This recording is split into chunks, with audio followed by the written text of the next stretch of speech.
Okay, so we can start. For starters, tell me if the situation sounds familiar to you. You are on some conference, not this one, some different conference, and you are meeting there some guy, talking with him. He had the problem in his company in the past, similar to the problem you have now. So you want to pick up his brain to understand how they solve it. Okay, but the problem is he's leaving. He has to go somewhere. And in passing, he mentioned that he will be in Prague next week. So you are like, wait, I will be in Prague. Maybe we meet for coffee.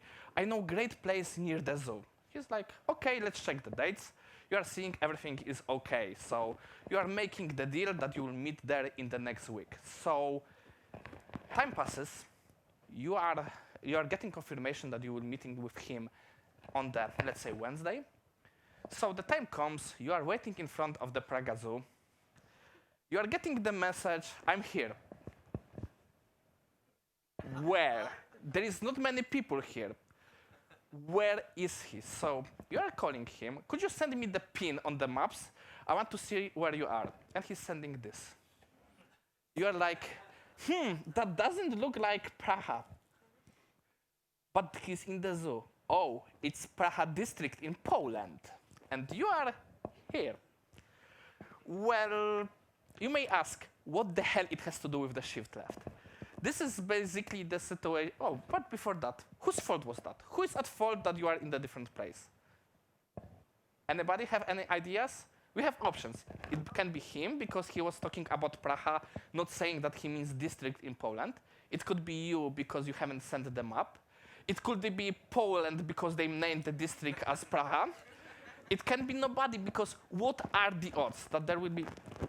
I have to correct the mic, because you are hearing probably my clothes. Is now better? I think it's better. So, is it fault of nobody? Because what are the odds? Or everybody is at fault because everybody could do something different. I personally am going to say the odds are so low that it's nobody's fault. And what it had to do with the shift left? This is kind of situation that led to this presentation. I had opportunity for one company. We were discussing about shift left approach for their changes in the process. I was very hit up for this because I like this idea and I decided to help them. We had done lots of meetings with the different people in the company. I have checked lots of documentation and I made the proposition for the sponsor. He's like, no. Why? You do not understand shift left. What you are showing here is not shift left. And I think I know what shift left is. We started discussing this thing, and what turned out we have big terminology misalignment. He meant completely something different than me. In hindsight, I should have checked if we are understanding the same thing. Why I didn't do it? Well, kind of similar situation as with the Praga and the zoo. He was so versed in the technical aspect that I thought that he understands the same thing as me. And I kind of found it disrespectful to asking him, okay, what do you mean by shift left? And I haven't checked that with him. And in past, I usually do that because I like to joke. When we have 2 testers, we have 5 definitions of testing. So in hindsight, I'm not sure why I didn't do it, because I know that we have problems with terminology. And to do that, to be able to align this terminology, I have to have good understanding what the shift left is. And that led me to the deep hole that the research for this presentation was. And if you will find that I'm quite mad when saying it, it's because the topic was much deeper than I was expecting. So strap in. I nearly said strap on, and looking how we're talking about backdoor, it could be very wrong term. And I am Maciej Wyrodek. I am lead quality engineer at Displate. Displate is making metal posters. In the meantime, I'm also mentor and consultant on the test automation and quality improvements in SDLC. I have also a small YouTube channel called IT Morning, where I'm discussing different articles, unfortunately in Polish, but we have subtitles. And we'll be talking today about the first origin of the shift left, then we'll talk about its connection to Agile and DevOps. Then we will go through the current meaning, and then we will try to understand what is the problem with this terminology, ending on the discussion, is this really useful? And first question to you. Any of you have heard about shift left? Could you say how do you understand it? How you see this term? I'm just curious. Yes? Well, my understanding it's trying to move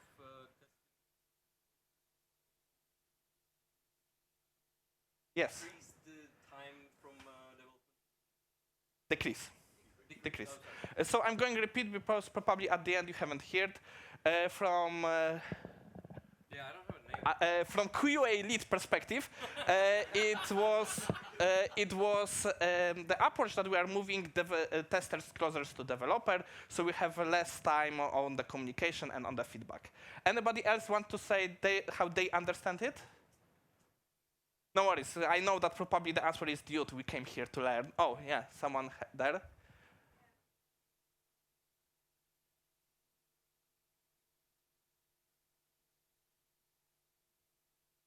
Yes, from, I don't see name, from lady there perspective, it means that testing starts early in the design and documentation phase. This is also good understanding.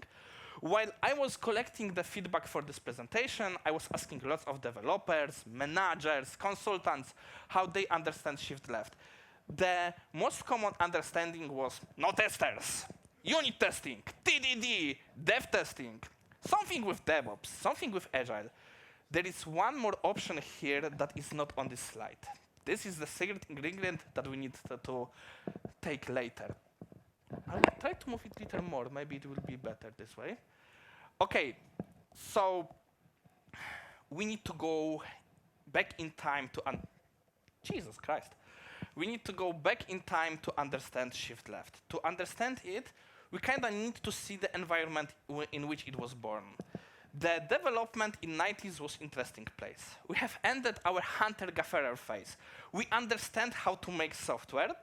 We are not yet great at it, but as Uncle Bob said, our years of experience showed us what not to do. We still don't know what to do, but we know what not to do. During that time, among others, waterfall was popular. Some of you may have heard bad things about waterfall, but in reality, for its time, it was good idea. It was a good system that was addressing some problems. The problem was that the process was very chaotic before. So someone want overview. The people in Ivory Towers wanted control, and they got that control with the waterfall. I'm kind of simplifying here a lot, but this is kind of idea behind it. But in the 90s, we learned much more. Well, I'm too young to learn them. Back then, I was watching Mickey Mouse and Donald Duck, but we learned much more about the idea how to develop software. People were starting to be furious with this approach. It was giving them not enough control, not enough ability to respond to the problems they are seeing. This was basically a constructing house. In case of constructing house, yes, if you are in the middle of the process, it's hard to make changes. But software, it is in the name, it's malleable, we can change it. So different things were happening, amongst others, extreme programming. But it was not only place that was seeing problem. Company called Compaq, you may probably haven't heard about them. They were bought by Hewlett-Packard, and now I think nothing out of their projects is in the existence anymore. Had a project called True64 Unix. This is operating system, and it was done in very waterfall way. So what does that mean? They had the planning phase, then they have analysis, then a lot of development, then they were throwing it over the wall to the testers, and testers were always scrapping for the time, because this is era of the PCs. Some of you probably are working with the mobiles and will understand the problem that you don't have always enough devices in the lab. Back then was the same for PCs. They needed to test it on multum of configurations, which meant they never have enough time, enough availability of equipment to do that. And a big change was coming. One project had a big new security release to do, well, first to develop, and they were seeing it, if we go this way, this will be disaster. Fortunately, they had QA somewhere in company that from some time was talking that he has some ideas how the development can work differently. And they decided, let's give him a chance. That guy was Larry Smith. Larry summarized his experience in an article called Shift Left Testing that was published in September 2001. By the way, at the end, I will give you QR code to whole bibliography I'm using in these materials, so you can check the articles and the materials I'm using yourself if you have the same understanding. I'm not going to go through everything that Larry done and how they were working, because this is the environment that is long gone. But I will take some key points that he was talking about, because they are important for us.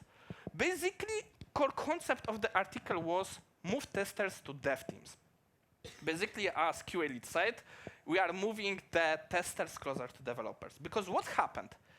They knew that doing it all the way, they will fail. So they took that guy, they put him in the team, and he was talking directly with developers, so there wasn't lots of reporting of, now we could call Jira, I don't know what they were using back then, but he was talking with them. He was also going on all the meetings, leading to the situation that lots of his questions led to the changes.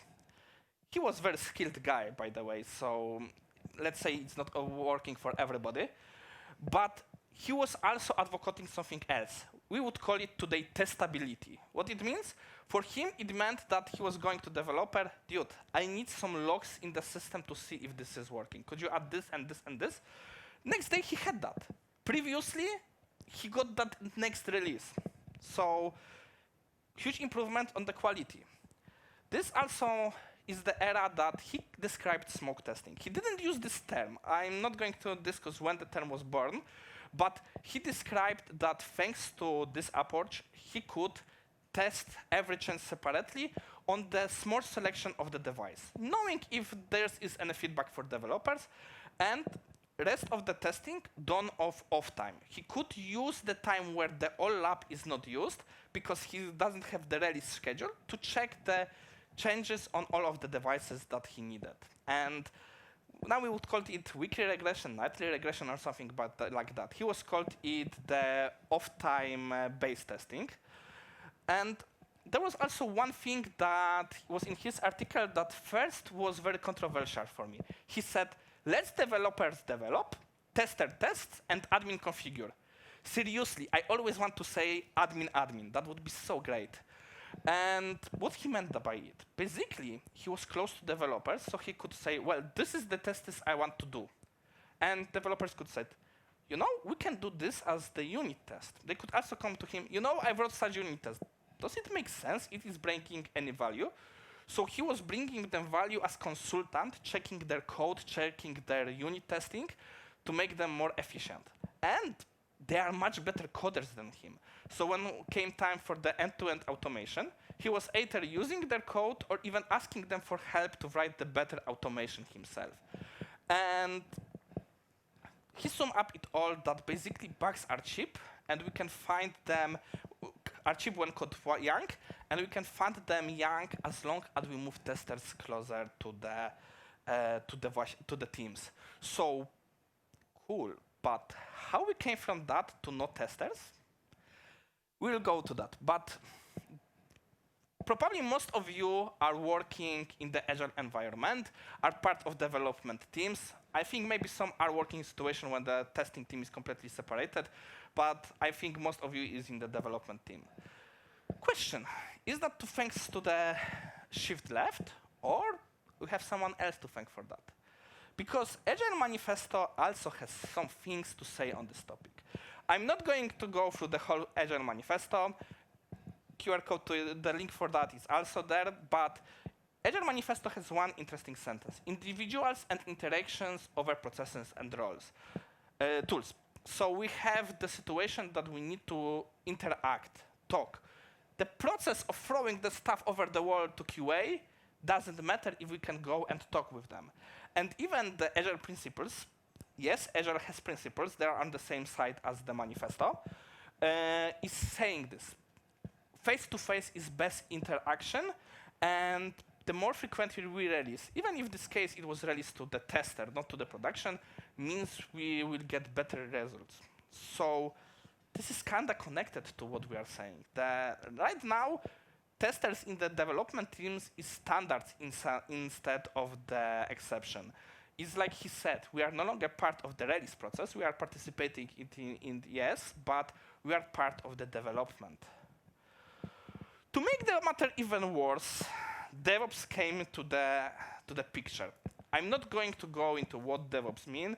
For today, at the slide, we're talking DevOps as the culture described in Phoenix projects, which has 3 ways of DevOps, all about learning, all about flow, all about feedback, which kinda is also something similar. Basically, all the free apps approaches want to achieve the same thing. They want to provide feedback faster. Vasco Durante, in his presentation in 2017, said that if the Agile Manifesto was written today, it would have 1 sentence: shorten the feedback loop. And honestly, if you take some distance, we can say the same about every 3 of them. What happens in shift left? Testers are closer to developers. We are shortening the feedback loop. What happens in DevOps? We want to continuously learn. We want to improve continuously, so we need to get feedback faster. Either we can do it by making it more smooth, or by making the loop shorter, by delivering smaller parts. Ergo, shorten the feedback loop. Or as Dave Farley, author of the continuous delivery, which he would say is not the same as the DevOps, is better software faster. And I think it can be at core of basically every process we are ever seeing. Maybe not always working, but this is at the core. The essence is that they are doing it differently. The Agile is doing it by empowering the teams. The shift left is doing it by moving testers to the team.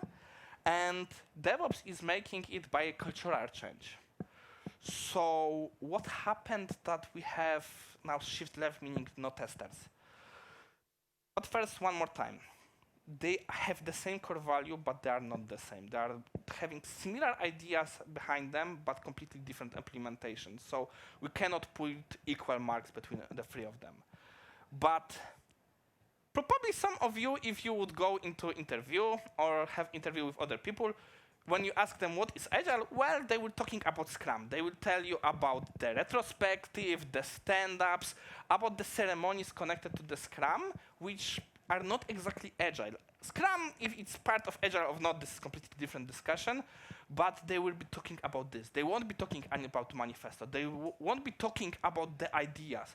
They will be talking about implementation details.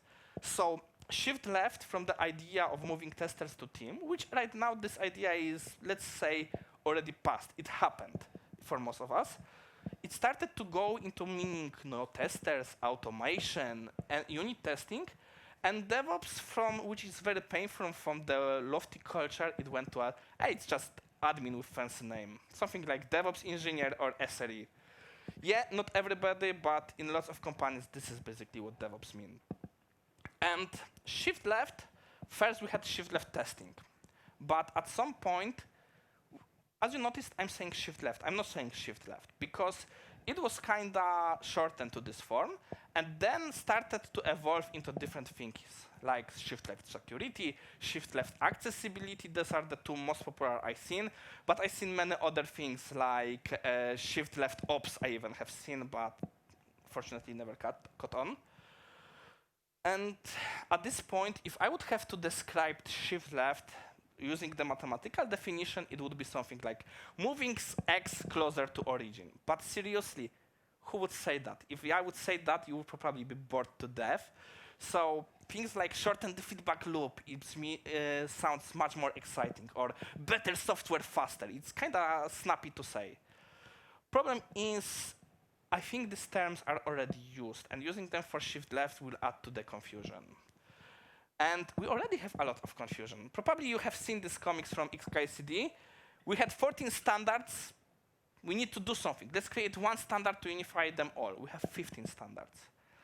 But I think this is the only solution. Google, in their book, How Google Tests Software, which is an old book, they are not testing like that right now. But when they were introducing the testing there, they gone with terms like unit testing, integration testing, end-to-end testing. They wanted to remove these terms and use their own. Small test, medium test, big test. Why? Because everybody understood completely differently these terms, and they found that fighting with their understanding was too hard, and they made their own terms for that. So I think if you want to use shift left, the only thing to do it is to have your local definition that you as company, you as the group agree that this is what we understand by shift left. Yeah, but should we even use this term? Because I have another question to you. Do you think shift left as the term, not as the idea behind it, is popular? Who think this is popular? Raise your hand. Okay, few hands up. I was expecting more hands, to be honest, so this won't be plot twist for most of you. Shift left is not a popular term. Da-da-da!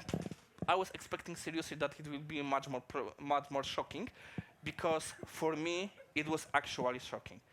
I lived in convenience that shift left is actually very popular.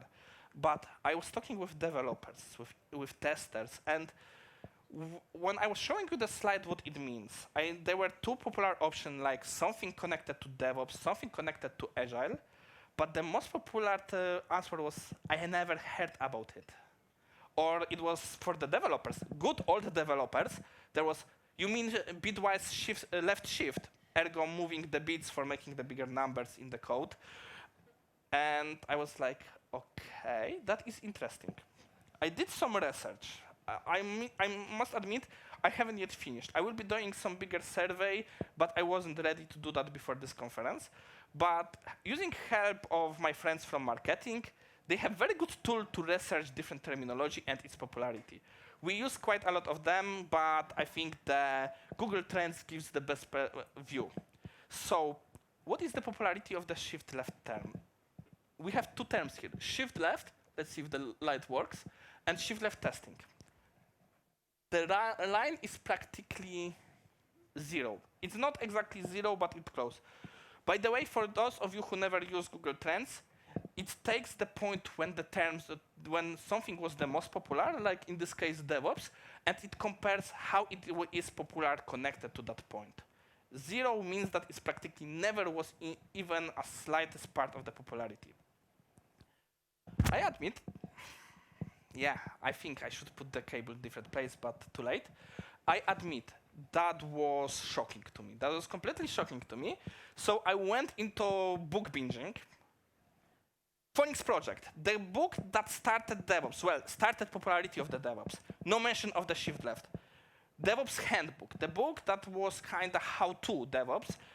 No mention of it in the first edition. Apparently there is mention of shift left security in the second edition, but I haven't time to check that. 97 things developers should know. No mention of DevOps. Leading Quality, a very good book about testing in DevOps. No mention of it. A practical guide to testing in DevOps. Mention of the shift right, but shift left is not there. Experience in test automation, a book that is about 20 case studies from different companies from the 90s to the 2010s about automation. No mention of the shift left. Pragmatic Programmer, written by one of the signers of the Agile Manifesto. No mention of it. Software Engineering by Jan Sommersville. This book is used by many studies to teach about the process of development software. Mentions the extreme programming, doesn't mention DevOps. Clean Code, Clean Agile by Uncle Bob, one of the signers of the manifesto. No mention of shift left. Agile Testing, basically Bible of testing in Agile. No mention of it. Developer Testing, a book that is comprehensive guide to different types of testings for the developers. No mention of it.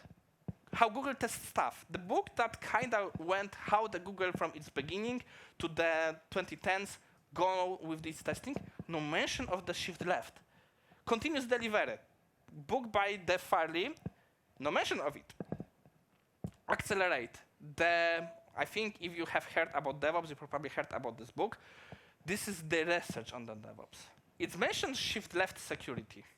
Interestingly, it doesn't explain what shift left is. I tried to write out or why, but she didn't respond to me, so maybe in future I will have some information on that. So my conclusion is shift left is not popular. It's not even buzzword, because for buzzword it had to be popular. And outside of even testing groups and even for the testers, the term is not popular. It's used by some consultants, but it's not popular. So this is my question. Should we even care about trying to, align this term when it's not popular? And I think the lack of popularity of this term comes with one big issue connected to it. So, in theory, this is shift left. We have testing at the end, we have development, another development, and we are moving testing from the end to close to the development here. Sure. Problem is, for us it kind of makes sense because we are reading from left to right. We are thinking about start at the left and at the right. So if we go to Japan, should we say that it's shift right because they have beginning at the right side, and some Islamic countries have the same? Yeah, but there is more problem. Actually, we are not taking the testing from the end because it has still to happen at the end. We are moving it actually as the lady there, sorry, I don't know your name, said, we have testing from the planning to the very end. So it's continuous testing? Actually, concept called continuous testing there is, but it's slightly different thing. Similar but different. And you know what is even more thing? We could say, wait, but it comes from the waterfall. When was the last time you seen waterfall that goes left to right? I haven't seen that kind. They are always going up and down, down, up, down. So that should be shift up? Not sure. There is one place when this concept kind of makes sense. And this is, I want to say, this is not the place when the term was used, but I want to show you that the concept behind the shift left is very ancient. The book called The Goal, and the theory constraints it introduces, is one of the fundamentals of the DevOps. The Goal is book from the 80s, and the experiences on which the book is based happened in 70s. It happened in the factories. We have the big process when we have assembly of many tools. We have the raw resources that are pre-processed in one part. They are maybe coated in the corrosive protection. Then they are assembled into different parts. The process is very complicated, and that at the end we have some machine as complete product. And then we have QA if it is working. The problem is, what if we have a station that is suboptimal? Let's say we have a station that due to the complicated process, we have high number of the faulty results there. If we will wait with the information to the end, all process will become red. Sorry. All process will become red. We will have one big red box here, and we will have to scrap the whole device when there is problem. Eliyahu Goldratt in his book suggested, if you know you have that kind of station, and you should know because you have statistics, move the QA behind that station, so you will have only one part to scrap instead of the whole process. In that kind of thing, it makes sense to say shift left, because yeah, usually the processes are written like that. And then the DevOps came. DevOps is maybe based on theory of constraints and work of Demings and other, but we are showing DevOps as the infinity sign. First, there is no testing at this sign because, well, that will be a plot twist. But where is the left on this? There is no left. From each point, everything is on the left. So testing, as again, is happening everywhere here. So Lisa Crispin and Janet Gregory, authors of the books The Agile Testing, came up with this way. Shift left is the development part, shift right is the deployment part. But even they don't like this term. From their perspective, it's senseless because, again, so where is happening testing? This is the point from we are doing the shift left testing, shift right testing.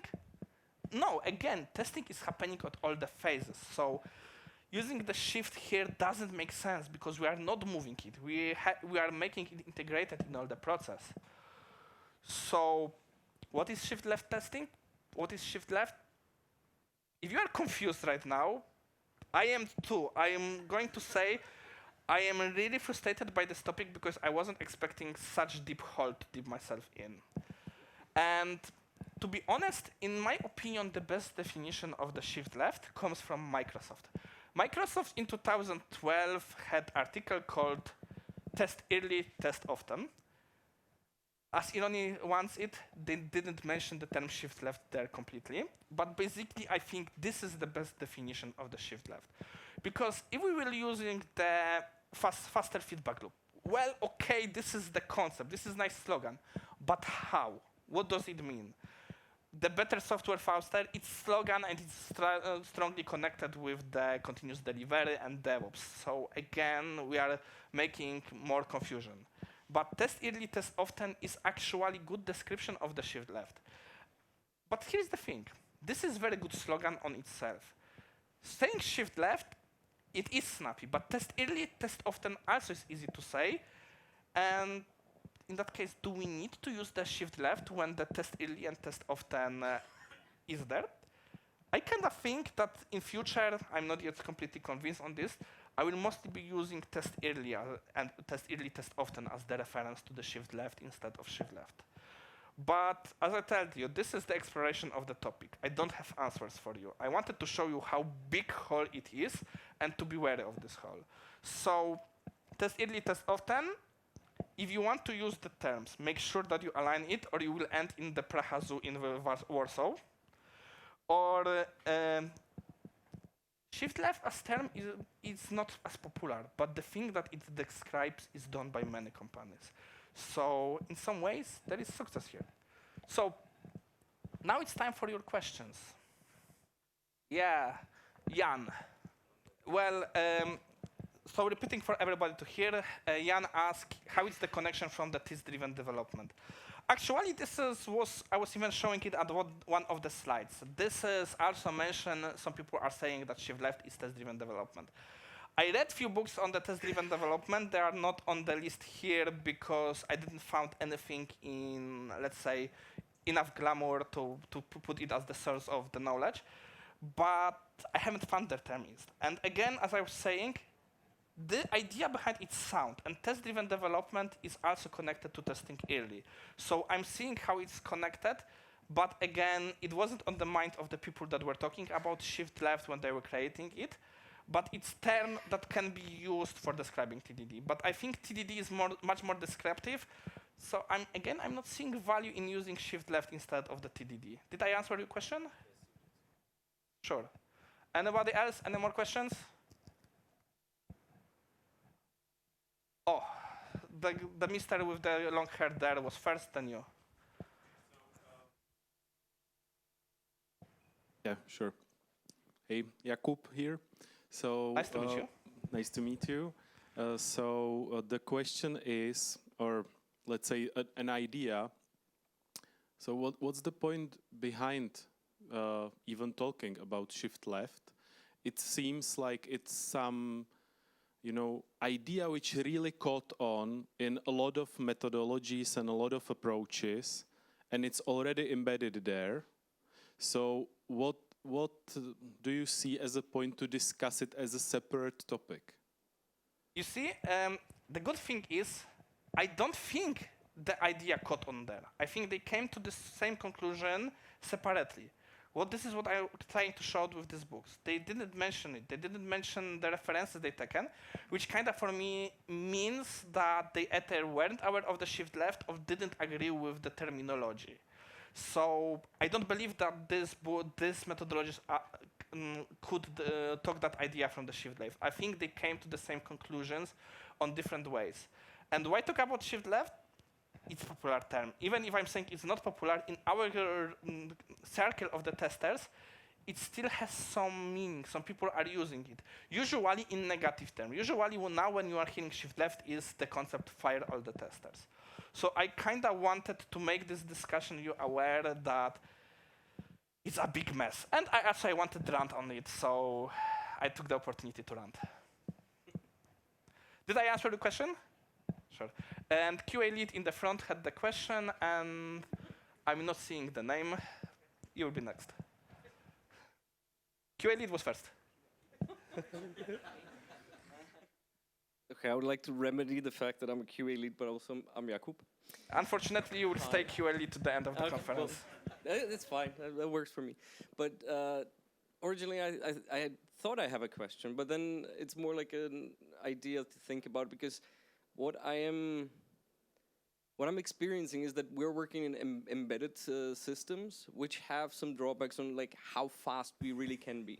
Yes. So technically, if we are thinking about shift left, then it's not necessarily about the fact that like we don't need to deliver every day 5 times. We don't need to deliver every day. We need to deliver at a convenient time that is convenient for the customer. So then it is not really as important for us to like do the shift left to get, but the most important part is actually to do the to test early and test often. Yes. And personally, since you are in embedded, I think looking at the origin, at the theory of constraints, which is the model that we are looking where we have the bottlenecks, could be also an interesting experience for you, because usually by removing these bottlenecks, you could find quite a lot of improvements in the process connected. This is old idea, but it's still very sound idea. So you may want to look at it from the perspective of the theory of the constraint and the goal. That could be also interesting experience. Yeah, but I'm really glad that I was part of this discussion, because it made me think about the whole approach that we're trying to like look at it. Like we are trying to shift left, but in the end, it's maybe we just need to add multiple points of testing, but still we need to keep the end point as well. Yeah, unfortunately, you never go with the endpoint because something is integrating. Yeah, sure. Okay, so I cannot ask if I answered your question because there wasn't question, and oh yeah.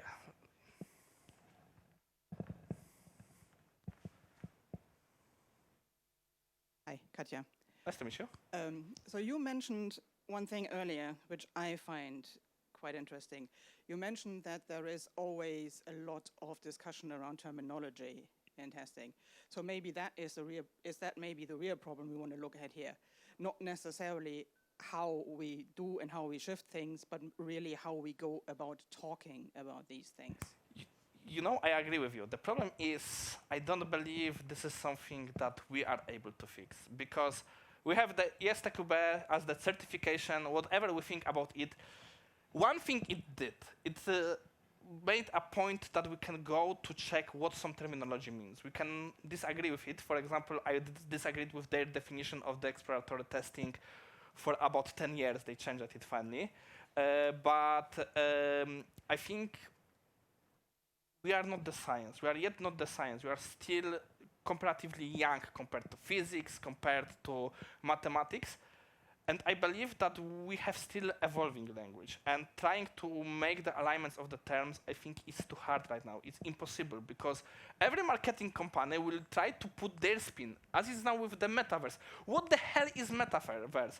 According to the Facebook, it's complete virtual reality. According to the Microsoft, it is the alternative reality, because one is investing in virtual headset, another is in the augmented headset. And I think we have the same problem with testing. As long as there is so many competitive business that want to earn on this, everybody will be defining it in the way that it suits them the most. I don't disagree with that, but I would say that who is going to fix it if not the testers? Because Sure. this is we own this. If we don't own this, who is going to be, right?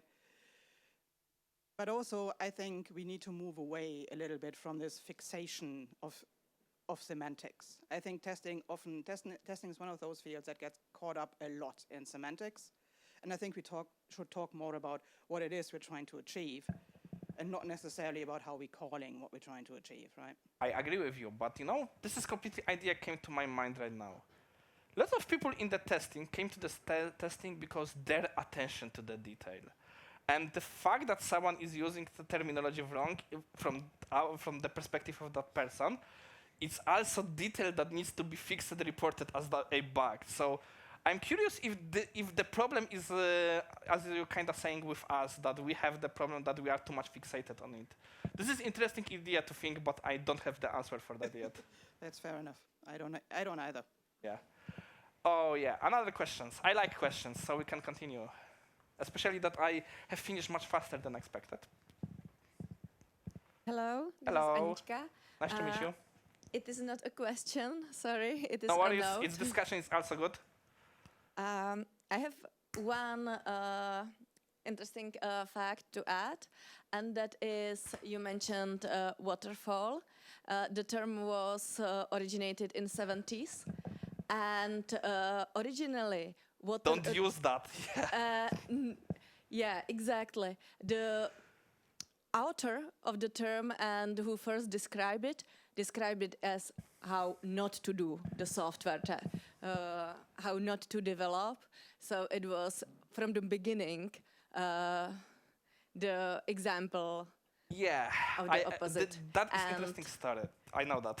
So it came, and the description came in the same time as the Agile came and the idea, because they were describing waterfall against Agile.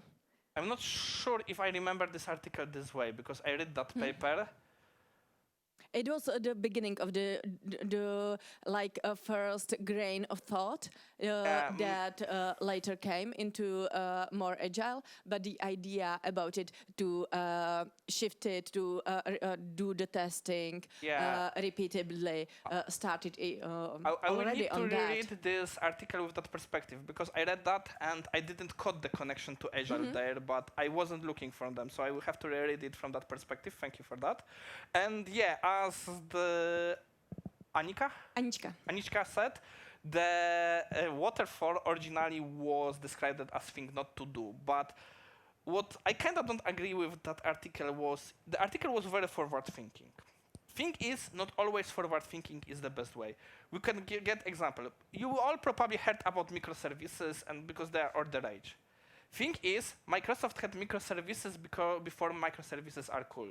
Anybody has heard about SOA, service-oriented architecture, or more about SOAP protocol? SOAP, because P is protocol.